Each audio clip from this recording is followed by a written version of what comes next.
going to do now is we are going to continue our look at chapter 7, but this is going to be a sort of look at chapter 7 using some of the concepts from chapter 6 and then foreshadowing and kind of giving you a preview of some of the things we're going to be doing in chapter 8. So it really is a sort of integrative look at operant conditioning and theories of reinforcement, and we're going to apply it to a specific case, which is gambling addiction. And gambling behavior. So we're going to see why is it that this behavior that can be so very harmful is actually produced by very basic, regular conditioning procedures. So we're going to take a look at the procedures that underlie it. We are finally going to answer the reason why slot machines are designed to have that gradual reveal to whether or not you're the winner. So there used to be a mechanical reason in terms of randomizing the outcomes, why the first tumbler had to stop, and then the second one had to stop, and then the third one had to stop. But these days, when it's all computerized, there is no reason whatsoever why the first column has to stop, and then the second column has to stop, and then the third column has to stop. It could just flash a screen and say, you won. Or it could flash a screen and say, you did not win. So why is it that they still do that gradual progression? We'll take a look at that as well. And then also in the treatment of gambling addiction, and also the treatments of other addictions. So Alcohol Anonymous has this principle as well as part of its treatment program. One of the ideas is that you do not go back to the environment where you had that particular addictive behavior. So for example, this blog post from an individual that was going through the AA program was asking if when you're getting sober, can you still go to bars? And the advice that he remembers getting from his AA meeting was no, to not go back to bars. So if you don't want a haircut, stay out of the barbershop. Old timers in AA who will tell you going anywhere in early sobriety where they serve booze is like square dancing in a minefield. And we're going to see why that is actually the case. Why it's a great idea if you are recovering from an addictive behavior to not go back to that area at the very least when you're in the process of recovery. What we're going to do today is we're going to take a look at practical applications of operational conditioning. So we've seen a little bit of these applications. Now we're going to kind of do an overview of a bunch of different aspects of operant conditioning to see how they're affecting gambling behavior. Some of these, like magazine training, were not in the textbook, so that would be completely new. Some of them, like shaping, we've already touched on. The adjusting schedule, that's new as well. Extinction is coming up, so that's going to be a preview of the next chapter that we're looking at. And then again, secondary reinforcement, reinforce some of those ideas, and spontaneous recovery as well.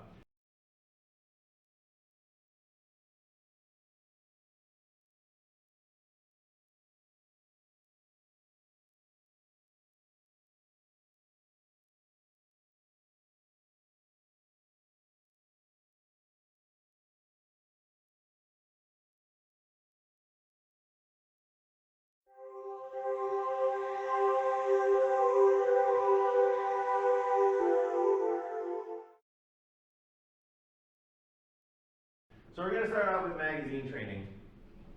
And this was a concept that wasn't mentioned in the book, wasn't mentioned in your text, but it's a very important concept in the practical application of training. And what magazine training does is it's a procedure that you do before the operant conditioning. So if you want to train a rat to press a bar, this procedure goes before you start teaching them how to press a bar. And it's a procedure where the sound of the actual food dispenser is conditioned to be a secondary reinforcer by pairing it with food. So you're turning the sound of the delivery mechanism, so the actual tray that lifts up so that the rat can access it, that makes a sound. And what you're doing is you're pairing that sound with the delivery of food, and you turn that sound into a secondary reinforcer. So that's magazine training. And what we're going to do to illustrate this is a simulation program that I have that simulates a virtual rat in a Skinner box in a training environment. So this is the next best thing you can have to an actual live rat if you're doing behaviorist types of interactions. Actually, it's a little bit better because I remember in my undergrad and in grad school, we actually, at the University of Toronto, we have an animal laboratory where we had this experience. And unlike a virtual rat, real rats will bite you and they will urinate on you. So this is actually a little bit safer. But the reason I wanted to use this is because it's got this nice little feature here, which is the mind window for what's going on inside of your rat's mind. So this mind window here is going to be a representation of the association between, for example, the sound of the hopper and the food. It's going to be an association between pressing the bar and the sound, and it's going to be the association of how the strength of the bar press. So the higher the bar, basically, the stronger those associations and that learning is in his mind. So it's almost like you can take a peek into the mind of an individual as they go through the learning process, which is something else that you cannot do with a real rat. So what you would do in magazine training is you would basically present the rat with food, and you would do it in a way usually where the rat is facing the food so that it would hear the sound of the hopper and then it would see the food. So much like ringing a bell and giving the dog food, you would bring the hopper up, the rat would see food. So typically when you're doing this, you want to make sure that the rat is not facing away from the food. And these little marks here, this is where the rat is given food for not pressing the bar. And as you can see here, in the rat's mind, as you continue through training, the association between the sound and the food becomes higher. So when that bar is at 0, that sound is a neutral stimulus. As that bar gets higher and higher through this magazine training, through this continual repetition of here's the sound, here's the food, here's the sound, here's the food, that bar gets much, much more associated with the food, turns into a conditioned stimulus. So during conditioning, again, the sound starts as a neutral stimulus. You pair it with food, which is the unconditioned stimulus, and we take advantage of the fact in this that food is an unconditioned stimulus that causes the unconditioned response of approach. So you don't have to train this rat if it sees food to go get the food, right? The rat will go and get food. That's an unconditioned response. So in early conditioning, when there's no association, that sound is a neutral stimulus. Later in conditioning, that sound turns into a conditioned stimulus. And that's what a conditioned stimulus is. It's a strong association between the sound and the food. And what this does is it turns the sound into a secondary reinforcer. So now the sound itself can be used as a secondary reinforcer. It can be used as a reinforcer to reinforce behavior. So now the sound can actually not only cause the approach, because remember, it's a secondary reinforcer, but it's a conditioned stimulus. So not only does it cause the conditioned response of approaching, but as that secondary reinforcer, you can actually use the sound to reinforce the approach. So when you want the rat to approach a certain area, if it approaches that area, you can click the hopper and the sound itself will reinforce the rat before the food is even delivered. So can anybody guess at one of the big advantages of having sound as a reinforcer rather than food as a reinforcer? Mm-hmm. Doesn't have to have visual contact or eye contact with it. That's one. Mm-hmm. They don't have to be hungry, so you can still reinforce them after hunger. I actually didn't think of that one. But there is one other one. Yep. Is it like if they're facing toward food or not? Since the sound, they don't have to be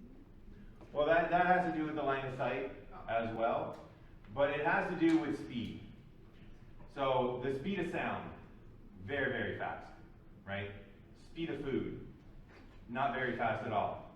So if you recall, what was a very important thing in terms of reinforcement, in terms of determining associations? What type of contiguity?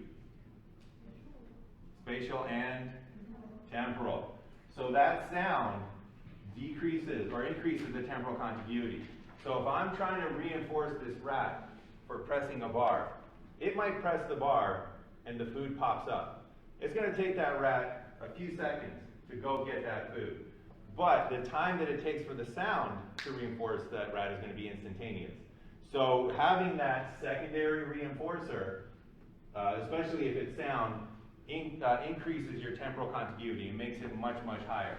And this is one of the reasons if you ever see dog trainers, they spend the first part of their training doing magazine training where they have a clicker in their hand. And for the first part of training a dog, all they'll do is go, here's a clicker, here's a piece of sausage.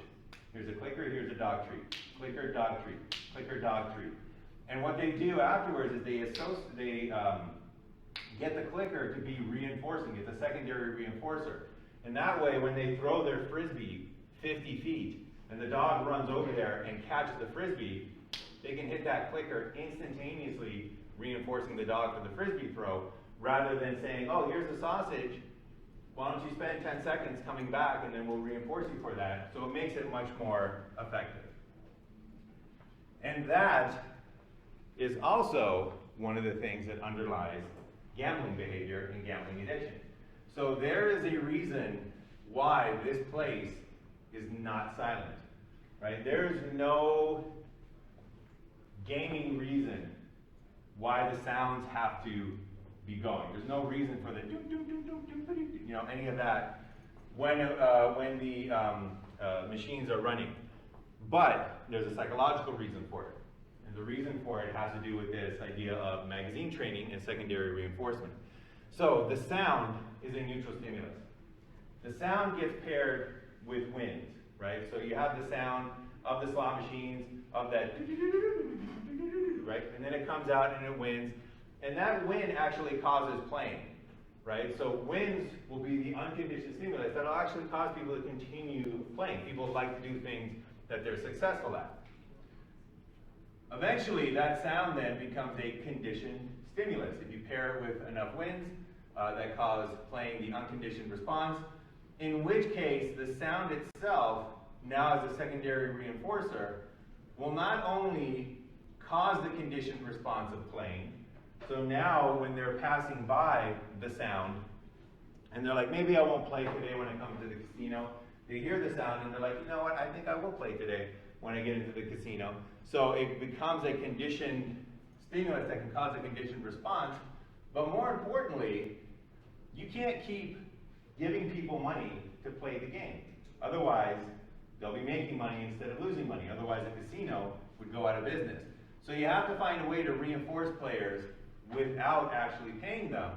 And as much as the sound is a secondary reinforcer, they can be reinforced just by the sound.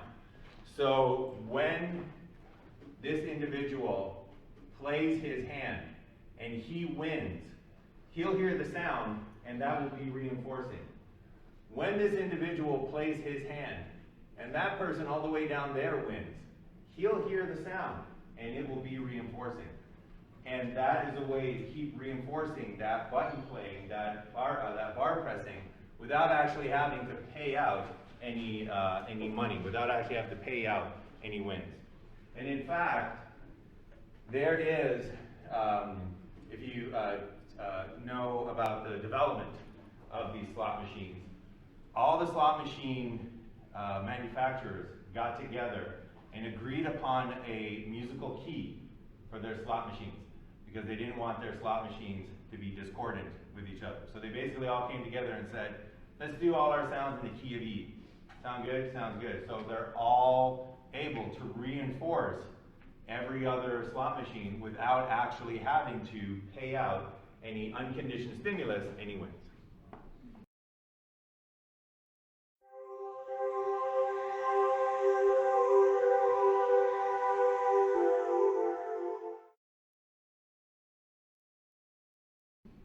All right, so that's magazine training. Now let's take a look at shaping. Shaping we've already encountered. And the shaping can be thought of as this gradual moving of a behavior into the complex behavior that you want to eventually end up with. It's also the gradual increasing of an improbable target behavior by reinforcing closer approximations to that highly improbable target behavior. So if, once again, we'll go into the mind of our rat here. And in this case, what we're looking for is we're looking for an increase in the association between the bar and the sound, and I believe also an increase in the action strength. This is where we're training this rat to press a bar. Now, the rat can press a bar. It's within its physical abilities. And if you wait around long enough, the rat will eventually press a bar. Eventually it'll walk by the bar and it'll bump into it, and the bar will press and it'll get reinforced for food, and that will be the beginning of its training to press the bar. But that can take a long time. Rats aren't natural bar pressers. So what you do when you're shaping is you would wait until the rat was successively closer to pressing the bar and then reinforce that behavior. So for example, you might wait until the rat is close to the bar, right? So in the back half of the cage rather than the front half of the cage.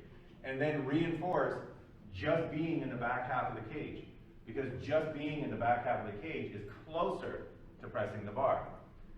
And then you might stop reinforcing just being in the back half of the cage to standing up in the back half of the cage, because standing up is closer to pressing the bar. And then you stop reinforcing just standing up and being in the back half to being in the back half but being right in front of the bar. And then eventually the rat will stay there, will rear up, it'll start pressing the bar, and when it does and starts getting reinforced, you can see that bar press and reinforcement right there, the association between the bar, pressing the bar, and the sound of the hopper gets stronger and stronger, but importantly, the pressing of the bar, the behavior, that action strength, gets stronger and stronger as well.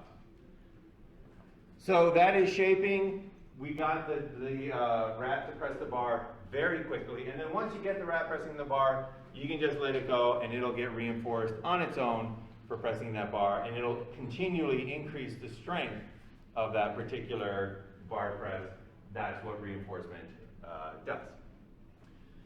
Okay, so going back to our casino. This one I'll turn over and see what kind of ideas we can get. So what shaping occurs either with a casino or specifically in a casino. So the target of a casino, their end goal, the behavior that they want to shape, is for you to gamble as much money as possible.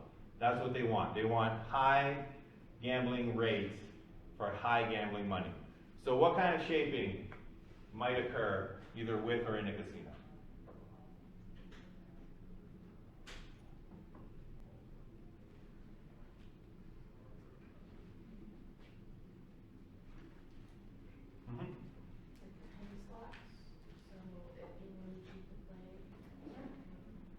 Exactly. So penny slots are a great example of shaping. So most people, they have slot machines at all different levels. They have $100 slot machines, and I'm pretty sure, some places in Vegas, they got $1,000 slot machines. And what the casinos would love would be for people to go in there and say, hey, I'm going to play this $1,000 slot machine. Ching, and I lost. There's my $1,000, right? But that's a highly improbable behavior. I don't know too many people who would say to themselves, oh yeah, I'm going to Vegas, I'm going to play $1,000, in a slot machine. So what do they need to do? They need to shape that behavior. And a more highly probable behavior is the penny slot machines. Because who doesn't have 5, 6, 7 cents that they can spare? So if they can get you to sit down at that penny slot machine and play a little bit, and you get reinforced for playing either through winning or through the sounds or through those other associations, then that makes you more likely to play the quarter slot machines. And once you start playing the quarter slot machines, it makes you more likely to play the dollar slot machines. And once you play the dollar slot machines, it keeps building and building until you're playing the higher levels of gambling. So they can shape your behavior through those increasing amounts of betting limits, and that's one way to shape behavior, to go from a highly probable behavior. And I know every single time I've ever been to Vegas, anybody that wants to try gambling for the first time will look for those penny slots. They will say, you know what, I just want to have a little bit of fun, I just want to try it. Let's go to the penny slots, I'll put in $1, you know, that was a fun 20 minutes or whatever. They'll start on those, right? That's a highly probable behavior, and you can reinforce that and then shift through shaping through a highly improbable behavior right at the beginning, which would be like the $100 or $1,000 slot machines. Anything else that you can think of? What is one of the basic behaviors that needs to be, oh, do you have an idea? Well, I just thought about how they have all the bars and stuff in casinos, like the drinking. Yep. So how might that be shaping? I don't know, I guess if you're drinking more, you're a little more careless, spending more money. Well, if you're drinking more, you definitely would be more careless. It definitely would lower your inhibitions. That's what alcohol is primarily used for. But are there more people that have gone out drinking than there are that have gone out gambling? Okay. Yeah, would people agree with that? Yeah. Okay, so drinking is a higher probability behavior. What's one of the things that a casino has to get done? Very basic thing that they have to do before you can gamble any money at the casino. They have to get you there. You have to come to the casino.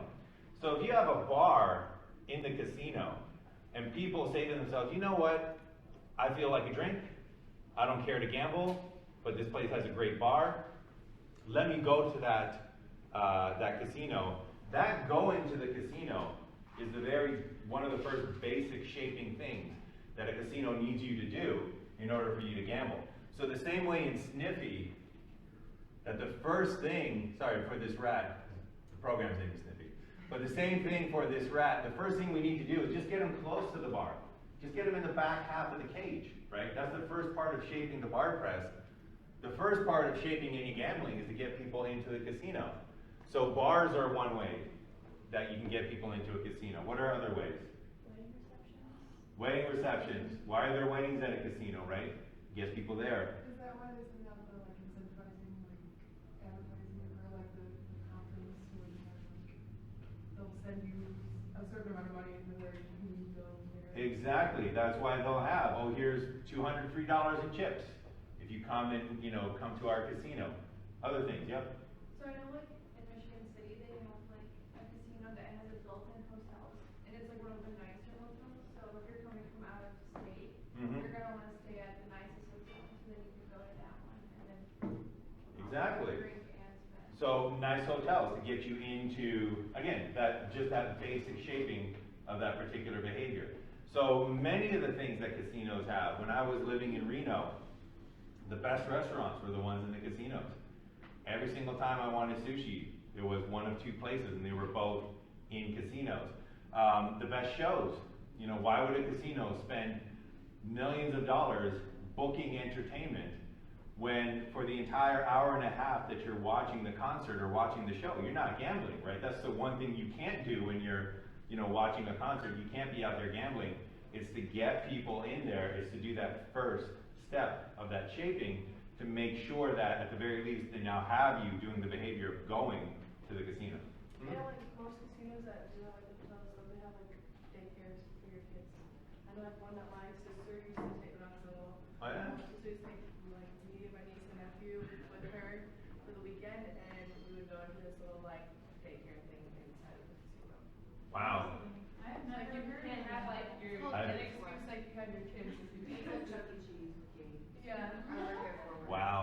Yeah. Oh. Oh, and They that. drop their kids off, they play games, and they don't pick them up till they get And they out. provide, like, lunch for your kids and everything. That also reminds me, and that's a good example of other shaping.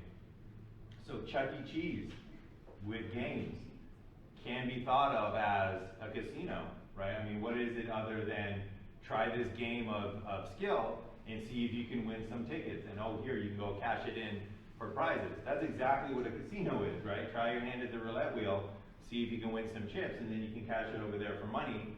Chuck E. Cheese, you know, try the skee ball, see if you can win some tickets, and you can get that 5-cent plastic ring over there, you know, after spending all that money. So that can be thought of as shaping as well. And that's actually one of the big controversies right now in terms of in video games. If you remember, we brought up the idea of ratio strain last time in video games. One of the big legal issues right now in video games is loot boxes. So loot boxes are kind of treasure boxes that you can get in a video game, where you can get like high-level gear, you can get, you know, the latest guns, you can get a great lightsaber, you can get a costume for your you know, for your character. But because of the modern video game landscape, you can actually pay money for those. And the argument in a lot of countries has been that they want to ban those because it's gambling. It's literally children, because you can be a child and play this, paying $10 to see if they can get this high-end, you know, lightsaber, and that is not, many people are arguing, you know, gambling. At the very least, it's shaping towards gambling, increasing that probability of that behavior. Any other potential shapings? I think that's about all that I could think of. All right. Oh, one last one. And this is tied to the free money, right? So oftentimes casinos will be like, oh, you get $20 in free chips, you know, for coming here tonight. Often also they'll have like a free pull, right? So you go to it, you get like one on your visit, you give them the voucher, and you're like, you know, it's a big, huge slot machine, and you get to pull it down. The free pull is also an example of shaping, because it gets you to do that very low probability, very high probability behavior, who's not going to take something free, hoping to shape you into those low probability behaviors of gambling huge amounts of money. All right, so let's say that you then, we'll flip it now. So we looked at a lot of things that are going to increase the behavior. And basically what happens in the mind of somebody that's been conditioned is that all of these associations are strengthened. So the sound has been strengthened in its association with the reinforcer. The actual action has been associated with that secondary reinforcer sound, and that makes the probability of the action much higher, the strength of the action much higher. So what can you do if you're a psychologist? What can you do in order to get rid of this? If somebody comes to you and says, I have a gambling addiction.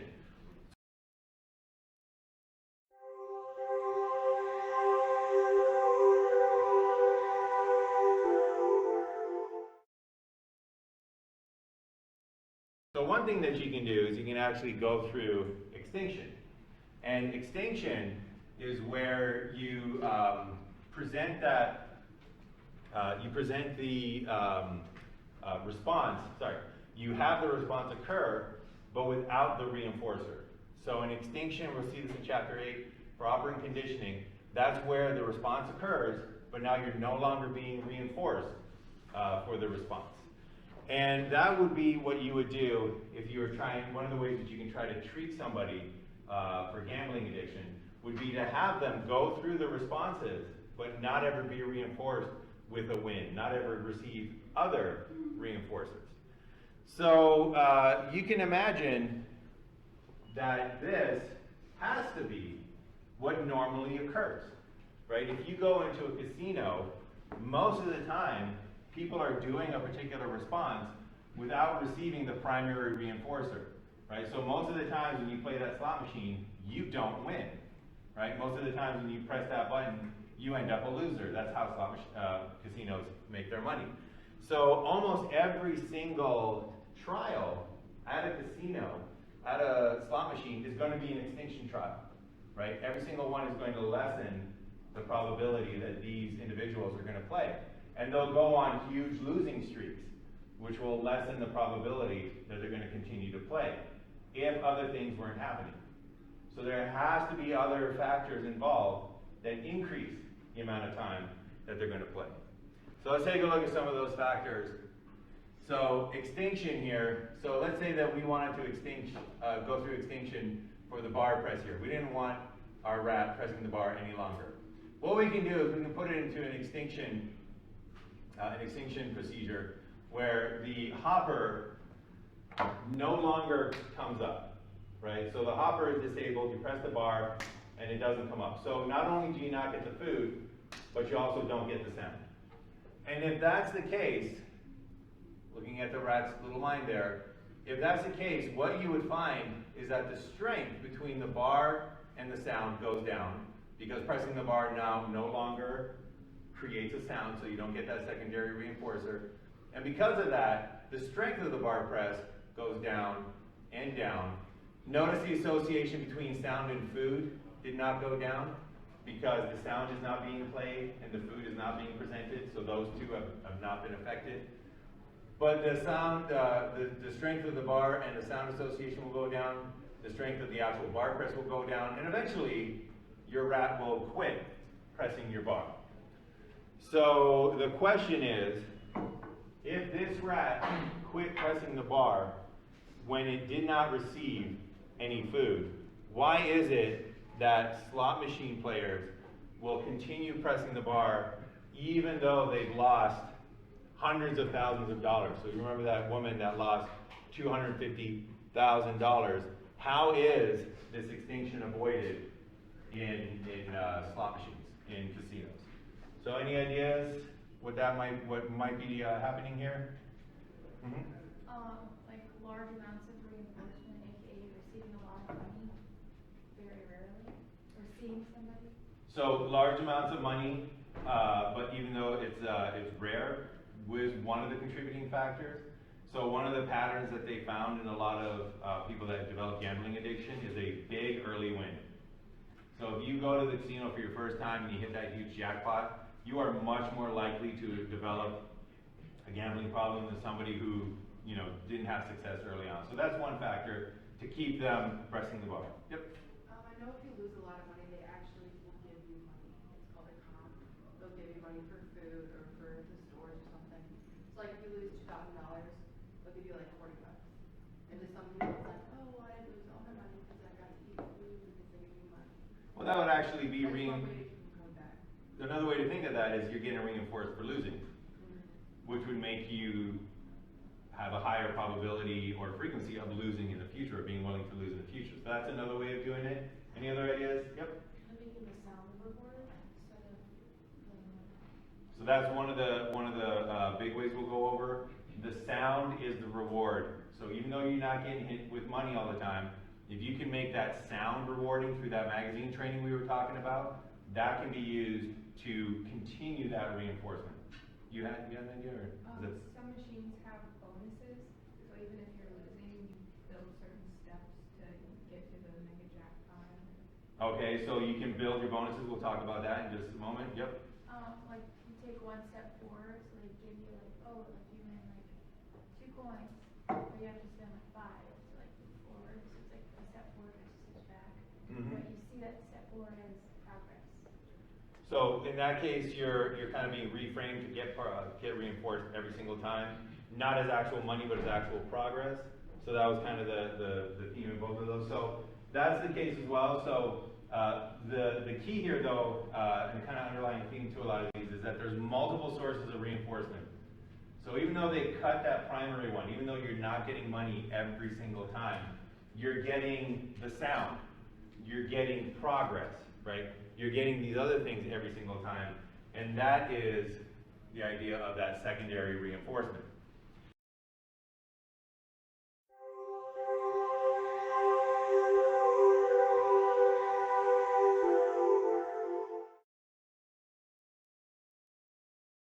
So secondary reinforcement is when you have another stimulus, a secondary stimulus, that can act as a reinforcer because of its prior association with the primary reinforcer. So it's not like any stimulus will do. It has to be associated with that primary reinforcer. So things like sound is associated with that primary reinforcer. Things like progress are associated with that primary reinforcer in casinos, and we'll get to that real quick.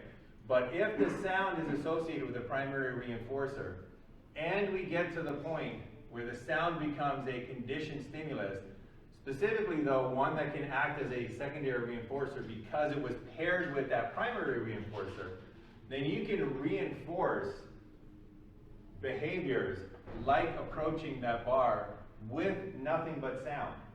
So you can reinforce a rat with nothing but sound once the sound has been associated with food enough.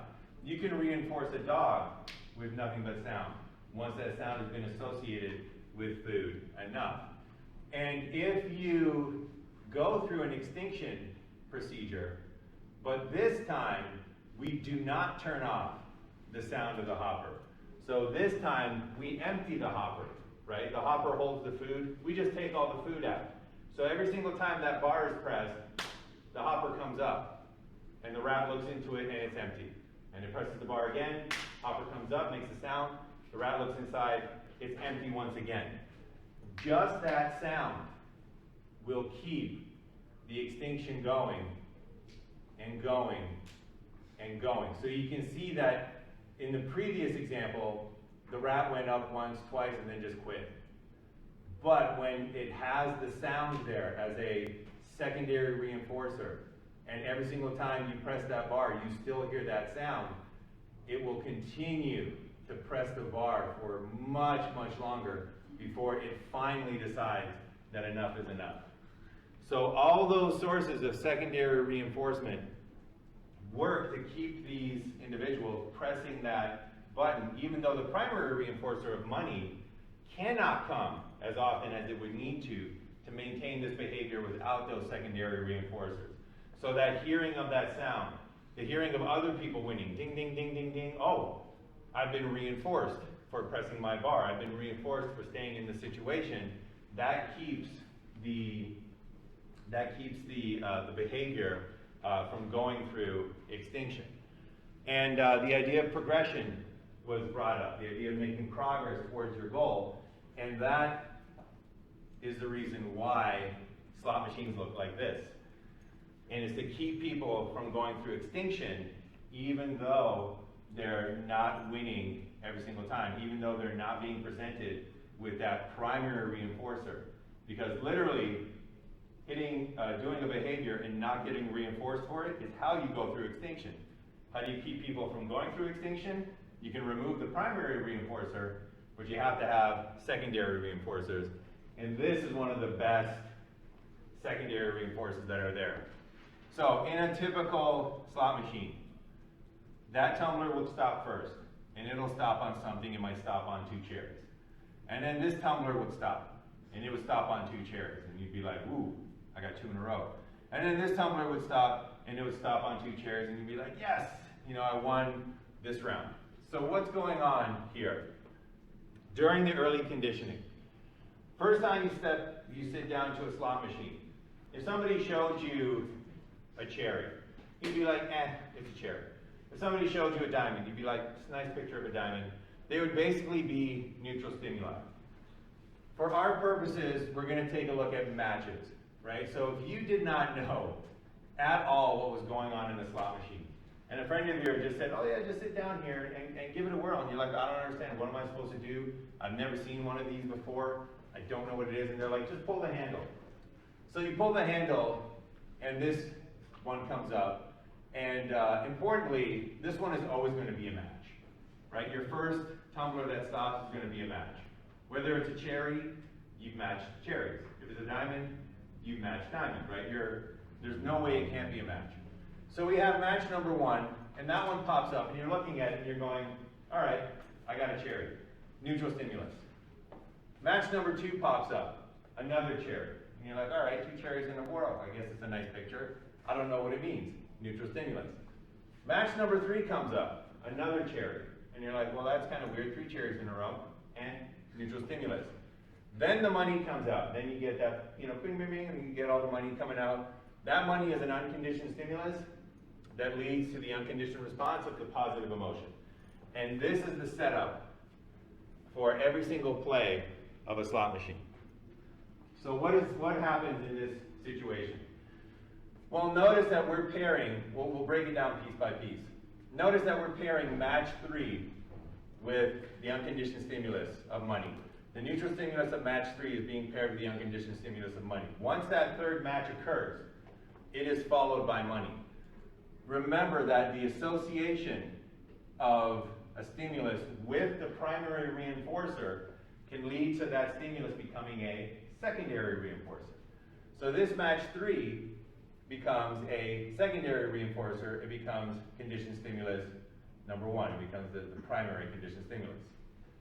Now, remember through secondary conditioning, higher order conditioning, if you go back to the celebrity endorsements, we now have, go back to match 2. Match 2 is a neutral stimulus. Match 2 is not associated with the money, right? It's too far temporally. It's not temporally contiguous. But match 2 is directly followed by match 3. And if match 3 becomes a conditioned stimulus, that conditioned stimulus can change this neutral stimulus into a higher order, better pop up, higher order conditioned stimulus. And now this higher order conditioned stimulus that follows this neutral stimulus can turn it into an even higher order conditioned stimulus. So now we have the situation where every single time that you win that money, that increases the conditioned stimulus properties of match number 3. Every single time you get to match number 3, that increases the conditioned stimulus properties of match number 2.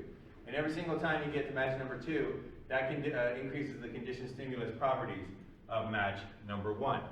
And what this means is that all of those 3 conditioned stimuli can cause the conditioned response of positive emotion. And you'll see this. Once people become seasoned slot players, they don't just cheer when they get the money, they cheer when they get, ooh, I got that first cherry. And then they're like positive emotions. Ooh, I got that second cherry, right? There's positive emotions, the conditioned response, once those matches are conditioned. So far, so good? All right. So these become conditioned stimuli. Importantly, they become secondary reinforcers. So when you are actually, after conditioning, pulling on that handle, when you're pressing that button, you might not win every single time. You might not get that primary reinforcer of money every single time, but you will guaranteed get one match every single time, because something's going to come up on that first dial. It might be a diamond. Guess what? You match diamonds. It might be a cherry. Guess what? You match cherries. That first match right there is always going to be reinforcing for that button press. And then if you get a second match, well, then that button press has been reinforced twice. And if you get a third match, well, we won't do the third match because that leads to money. But if you get match number 1, which you always will, button press has been reinforced. If you get match number 2, which you sometimes will, button press gets reinforced. And even if you fail on match number 3, that button press has already been reinforced twice. Twice almost every single trial. At least once, almost every single trial. So this is why this is still around. Because once this one stops, you've been reinforced. If this one stops and matches, you've been reinforced.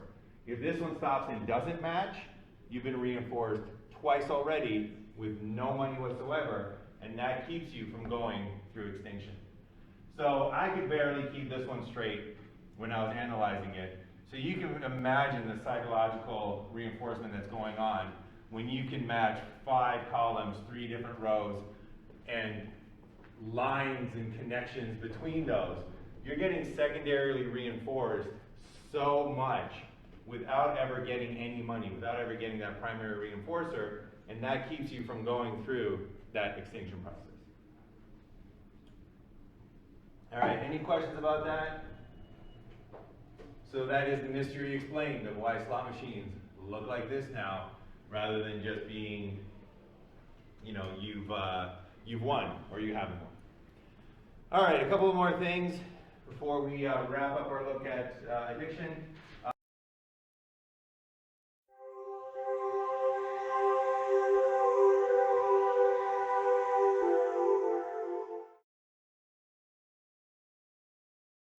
spontaneous recovery.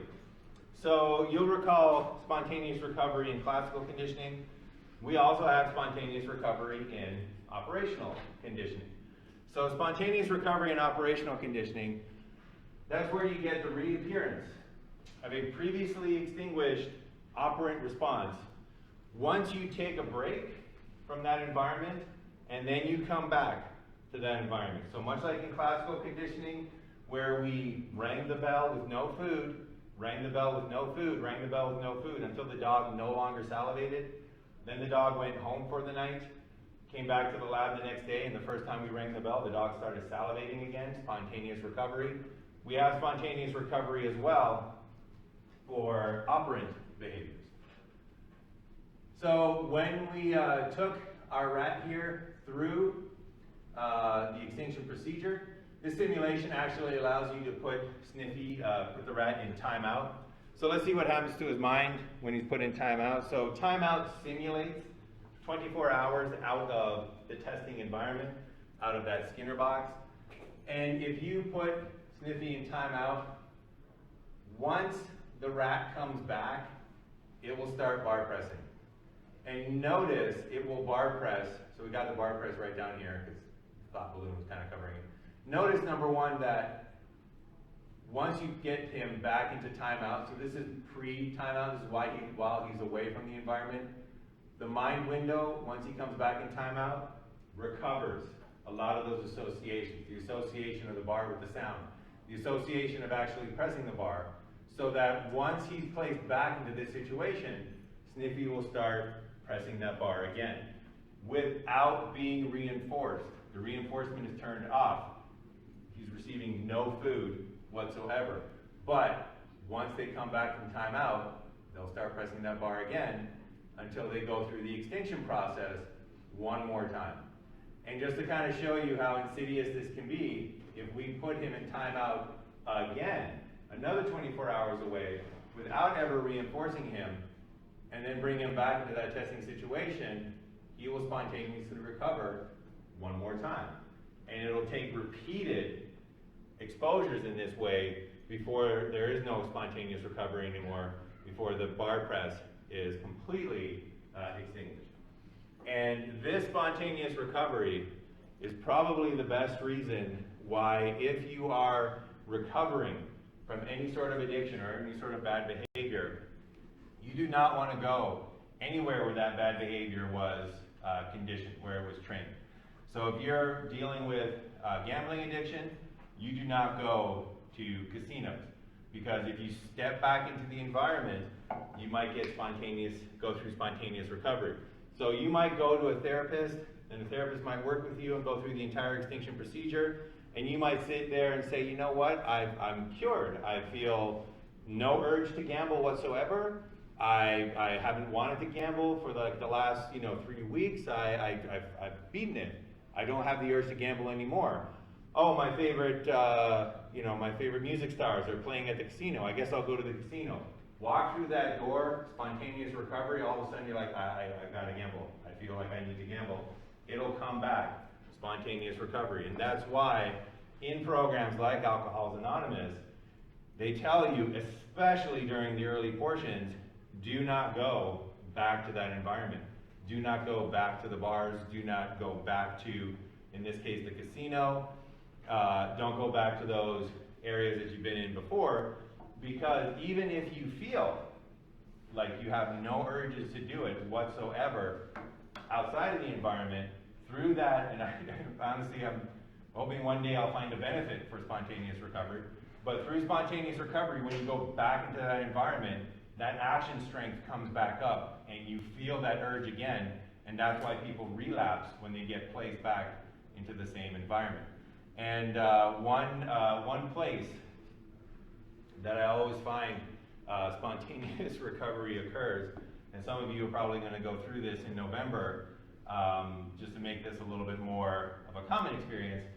If you're living away from your parents, and then you go back and visit your parents, see how many childlike behaviors just spontaneously recover. So you might be living on your own, and you're doing your own laundry, you're cooking your own food, you're an independent person living an independent life. You go back to your parents' house for Thanksgiving, and all of a sudden, doing laundry just feels like the biggest chore in the world because your parents did your laundry. Cooking your food seems like the biggest chore in the world because your parents did your food. Basically, all those childlike behaviors come back up because you've gone through extinction of those childlike behaviors when you're living on your own. You go back to your parents' house and you're like, oh, I'm going to be all independent. No, pops back up. And all of a sudden, all those childish kind of behaviors that you used to have, you just kind of fall right back into them. Same thing happens with more extreme, and dangerous behaviors. All right, I think that's about it. Any final comments or stuff contributions, anything good for the week? All right, so that is it